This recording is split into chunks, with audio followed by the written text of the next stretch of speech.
Assalamualaikum warahmatullahi wabarakatuh. Perkenalkan, nama saya Nadia Rizky Amalia. Saya siswi kelas 10 dari SMA ITS Mataram. Pada video kali ini, saya akan menjelaskan tentang pelajaran biologi kelas 10. Nah, pada pelajaran biologi kelas 10 ini terdapat 10 bab, yaitu yang pertama ruang lingkup biologi, keanekaragaman hayati, virus, bakteri, animalia, protista, plante, fungi, ekosistem, dan yang terakhir adalah perubahan ruang lingkup. Pengertian biologi. Biologi adalah ilmu yang mempelajari tentang makhluk hidup dan makhluk yang sudah mati, beserta struktur dan fungsinya. Nah, di kesempatan kali ini saya akan menjelaskan satu bab saja, yaitu bab virus. Virus pertama kali ditemukan oleh ilmuwan Jerman yang bernama Adolf Meyer pada tahun 1883. Ketika ia sedang meneliti penyebab penyakit mozaik yang terdapat dalam tanaman bakau. Virus dibagi menjadi 3, yaitu ciri-ciri virus, replikasi virus, dan klasifikasi virus. Dan yang pertama saya akan membahas ciri-ciri virus. Ciri-ciri virus ini dibagi menjadi 3 kelompok, yaitu sifat-sifat virus, ukuran dan bentuk virus, dan yang terakhir adalah struktur virus. Sebelum saya membahas ciri-ciri virus, saya ingin bertanya, apakah virus itu termasuk ke dalam benda hidup atau benda tidak hidup? Karena hingga saat ini pengelompokan virus itu masih belum jelas. Ada yang mengatakan virus itu benda hidup karena virus dapat memperbanyak diri. Sedangkan ada yang mengatakan pula virus itu bukan benda hidup. Nah, sekarang saya akan menjelaskan mengapa virus itu dikatakan benda tidak hidup. Sekarang saya akan menjelaskan mengapa virus itu disebut benda tidak hidup, yaitu yang pertama karena virus tidak memiliki sel atau aseluler.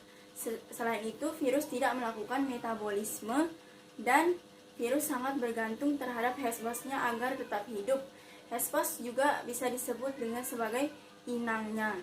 Yang kedua, yaitu virus hanya dapat memperbanyak diri di dalam makhluk hidup. Oleh karena itu, virus hanya dapat hidup di dalam sel hidup.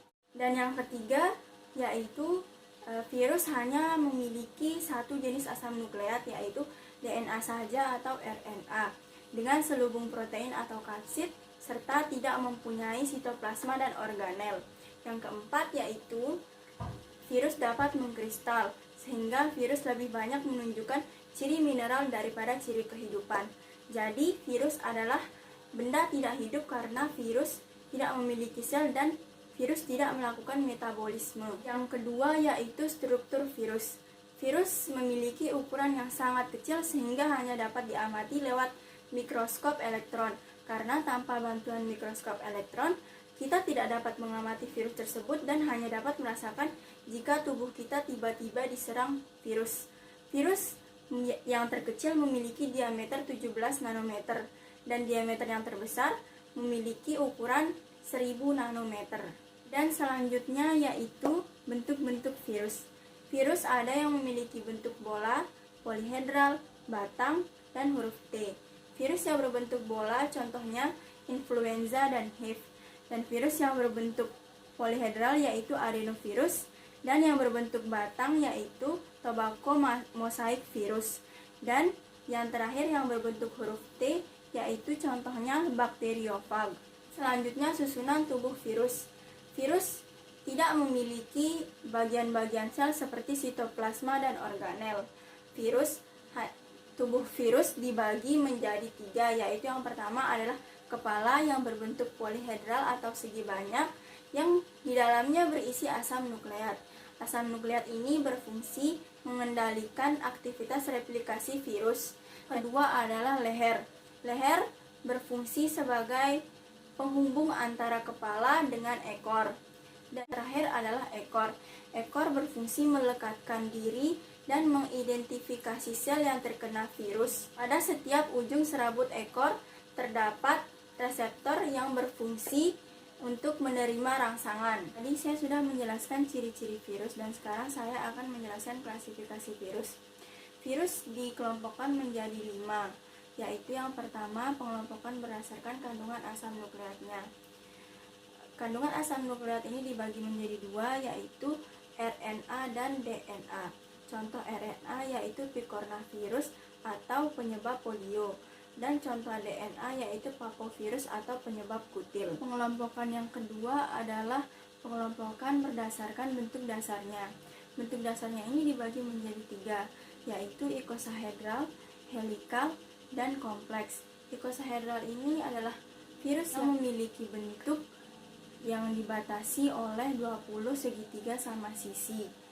Contohnya adenovirus. Yang kedua adalah helikal.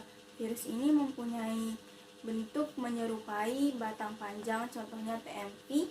Dan yang ketiga adalah kompleks. Virus ini adalah virus yang paling kompleks dibandingkan virus lainnya, contohnya virus cacar. 3 adalah pengelompokan virus berdasarkan keberadaan selubung. Virus ini ada yang berselubung dan ada yang tidak berselubung. Contoh yang berselubung adalah herpes virus, dan yang tidak berselubung adalah picornavirus. Dan yang keempat adalah pengelompokan berdasarkan kapsomernya. Yang memiliki 32 kapsomer yaitu parvovirus, dan yang memiliki 252 kapsomer adalah adenovirus. Yang memiliki 162 kapsomer adalah herpes virus, dan yang memiliki 60 kapsomer adalah picornavirus, dan yang terakhir yang memiliki 72 kapsomer adalah papovirus. Dan pengelompokan virus yang terakhir adalah pengelompokan berdasarkan sel inangnya. Yang menyerang manusia contohnya virus hepatitis, yang menyerang tumbuhan contohnya virus TMV, yang menyerang hewan contohnya NCD, dan yang menyerang bakteri contohnya virus T. Saya sudah menjelaskan tentang ciri-ciri virus dan klasifikasi virus, dan sekarang saya akan menjelaskan replikasi virus. Replikasi virus ini dibagi menjadi 2, yaitu daur litik dan daur lisogenik. Pada daur litik, virus akan menghancurkan sel host-nya atau sel yang ditumpanginya setelah melakukan replikasi. Sedangkan pada daur lisogenik, virus tidak akan menghancurkan sel bakteri.